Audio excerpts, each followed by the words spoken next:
পড়া যখন শেষ হয়ে গেল, এবার মুশরিকিনে মক্কা বলে, মুহাম্মদ তুমি কি এই কথার দাওয়াত দাও যে কথায় তো কোনো সন্দেহ নাই, এটা তো কোনো মানব রচিত কথা নয়, এটা স্বয়ং আল্লাহ প্রদত্ত কথা। যেই মানুষের চেহারা এত সুন্দর, যেই মানুষ এত সত্য কথা বলে, এই মানুষ তো কোনোদিন দুশ্চরিত্র হইতে পারে না, এই মানুষ কোনোদিন পাগল হইতে পারে না, এই মানুষ কোনোদিন জাদুকর হইতে পারে না। এই মুহূর্তে আমাদের সবাইকে তুমি কালিমা পড়ায়া মুসলমান বানায়া দাও। লিল্লাহে তাকবীর, লিল্লাহে তাকবীর। আরবের লোকেরা দেখলো আল্লাহর নবীর দলে আরো তো মানুষ ভিড়লো, কিরে কি করতে চাইলাম, আর হলোটা কি? কি হইল? যেমনি ভাবে হোক মুহাম্মদকে কতল করতে হবে, মুহাম্মদকে কতল করতে হবে। এবার বেঈমান কাফেরেরা কতল করার জন্য উৎপাত আল্লাহ নবীজিকে হত্যা করে দিতে চায়। নাউযুবিল্লাহি মিন যালিক। এই যুগেরও কিছু বেঈমান আছে যারা ইসলাম ও মুসলমানদেরকে দুনিয়া থেকে চিরতরে বিদায় করে দিতে চায়। আছে না নাই? শুধু ইসরায়েলের গল্প কি বলবো? ইসরায়েল যেমনি ভাবে ফিলিস্তিনের উপর আক্রমণ করে, যেমনি ভাবে ভারতের দলেরা, ভারতের আকাডার গোষ্ঠীরা মুসলমানদেরকে হত্যা করে। কথা বলো মুসলমান ঠিক কিনা? তাদের টার্গেট আর তাদের লক্ষ্য হলো এই জমিনে কোরআন থাকতে দিবে না, এই জমিনে মুসলমান থাকতে দিবে না। তাদের কোনো অপরাধ নাই, তাদের একটাই অপরাধ, সেটা হলো মুসলমান। আমাদেরও আর কোনো অপরাধ নাই। ওই যে দেখো আলেম যারা জেলখানায় বন্দি, তাদেরও কোনো অপরাধ নাই, তাদের একটাই অপরাধ, তাদের অপরাধ তারা কোরআনের কথা বলে। কথা বলো ঠিক কিনা? ঠিক কিনা মুসলমান? তাদের আর কোনো অপরাধ নাই, অপরাধ একটাই, কোরআনের কথা বলে।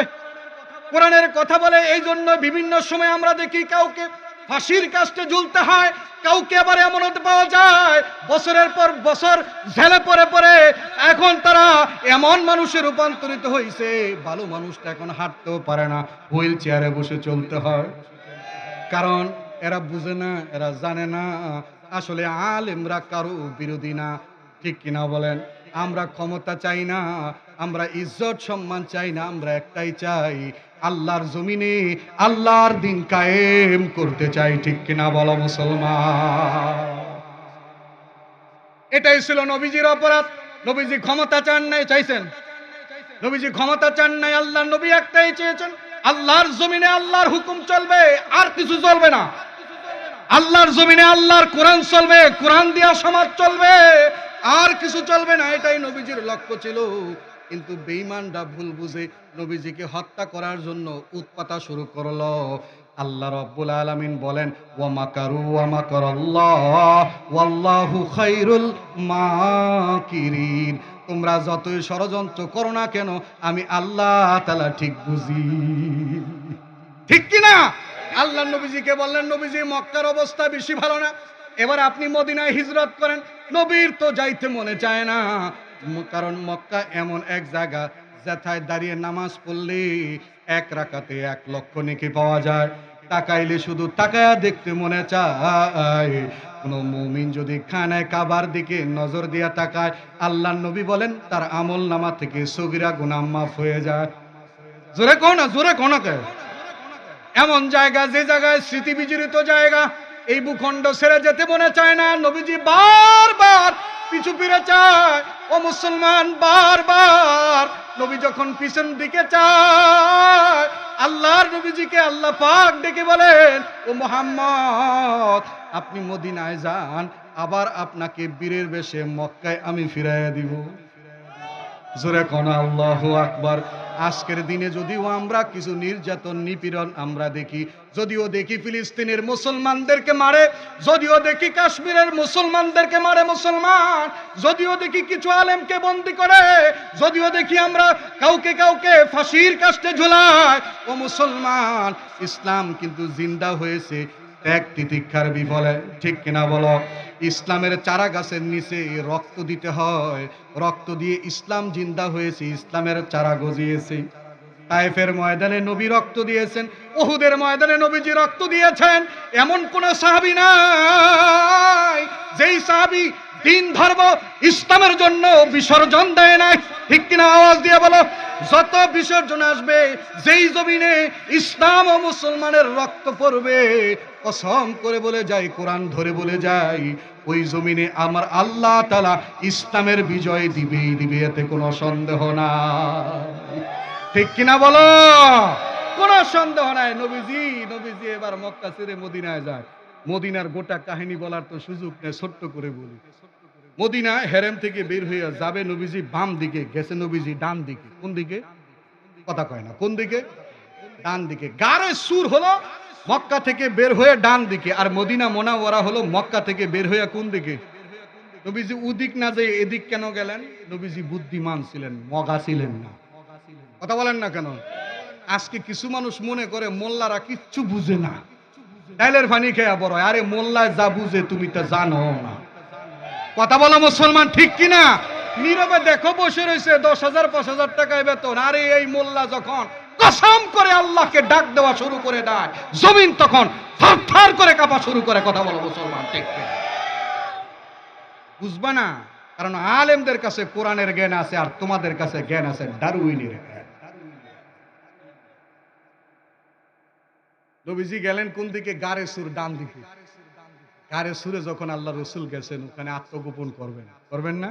যাওয়ার আগে কারে নিয়ে গেছেন? কারে? আহা, আবু বকর রাদিয়াল্লাহু তাআলা একবার ডানে যায়, একবার বামে যায়, একবার সামনে, একবার পিছনে।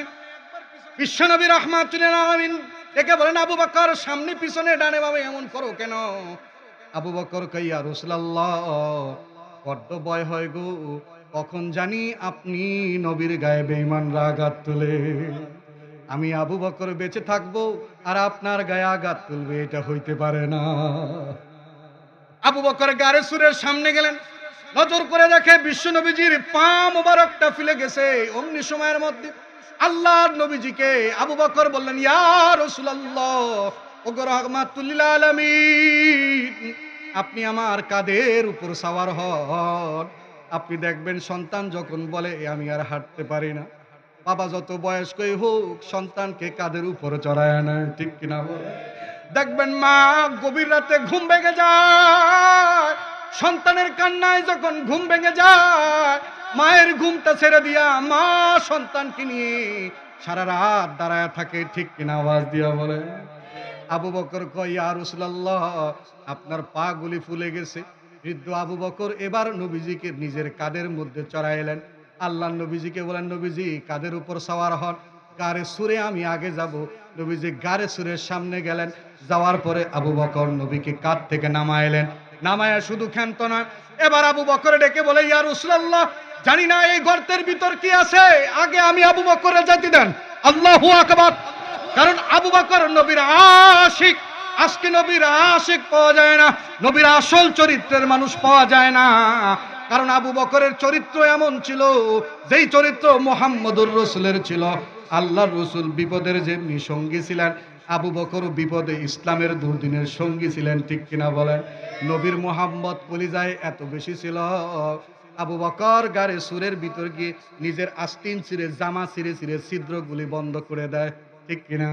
গল্প বলা উদ্দেশ্য নয়, অল্প একটু বললাম, এই কারণে বললাম যাতে করে আমরা মুসলমান আজও নবীকে চিনি নাই। আবু বকর চিনছে, গাছ চিনছে, পাহাড় চিনছে, নদী চিনছে, সাগরে চিনেছে, কিন্তু মুসলমান হইয়া আমরা নবীরে চিনি না। নবীজি কোনোভাবে মদিনায় গিয়ে পৌঁছলেন। সংক্ষিপ্ত করতে হবে যেহেতু আলোচক আছে। কোনো একভাবে মদিনায় গিয়ে পৌঁছছেন। পৌঁছার পর মদিনার সব মানুষ তো দাঁড়ায় রয়েছে, বৃদ্ধ ছোট সবাই দাঁড়িয়ে আছে নবীজির ইস্তেকবাল করার জন্য। সুবহানাল্লাহ বলেন। নবীজিকে ইস্তেকবাল করার জন্য সবাই দাঁড়িয়ে আছে। সবাই শুরু করছে, তালাআল বাদরু আলাইনা। কন্যা সুবহানাল্লাহ, সুবহানাল্লাহ। আল্লাহ রাসূলের গানে গানে রিসিভ করছে, নবীর জন্য নাত বানাইছে, স্বাগতম ইয়া রাসূলুল্লাহ, আসেন আপনার অপেক্ষায় আমরা আছি। সুবহানাল্লাহ বলে। কাফেররা কয়, কি রে মুহাম্মদ মদিনায় গেল গা। মদিনায় যাওয়ার পর ইসলামের বিজয় আরো বাড়া শুরু হয়েছে। ঠিক না? বিজয় আরো শুরু হয়েছে। এবার বেঈমান কাফেররা ঐক্যজোট হয়েছে। কি জোট? কথা কয় না, কি জোট? ঐক্যজোট হয়েছে, যে কোন মূল্যে হোক মুহাম্মদ আমাদের দেশের মানুষ, আমাদের দেশে ফেরত দাও, নাই তো তোমাদের মদিনায় আমরা আক্রমণ করব। নাউজুবিল্লাহ বলেন। মদিনার আগের নাম ছিল কি? ইয়াসরিব। ইয়াসরিবের নাম নিশানা জমিন থেকে মুছে দেব। মুহাম্মদকে আমাদের কাছে ব্যাক করো, পাঠাও। মদিনার মধ্যে দুই ভাগ হয়ে গেছে। কয় ভাগ? যদি বুড়া, যদি কয় ঝামেলা কইরা লাভ নাই।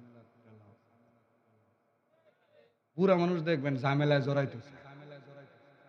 কিছু নওজোয়ান আছে দেখবেন, এই যে সমাজের কিছু যুবক আছে দেখবেন, দাড়ি নাই, টুপি নাই, নামাজ নাই, রোজা নাই, কিচ্ছু করে না। তারপরেও যখন নবীর বিরুদ্ধে কোন নাস্তিক বেঈমান যখন গালি দেয়, রক্ত দেওয়ার জন্য যুবকরাই প্রস্তুত হয়ে যায়। কথা বলো মুসলমান, ঠিক কিনা? যুবকরা দাঁড়িয়ে বলা শুরু করলো, আপনারা যা বলেন আর বলেন, যাই করেন আর করেন, কিন্তু এটা করতে দিব না। মুহাম্মদ কি আল্লাহর নবীকে মক্কায় ফেরত দিব না। আমরা প্রয়োজনে জীবন দিয়ে দিব, কিন্তু নবীজিকে মক্কায় ফেরত দিব না। আল্লাহু আকবার।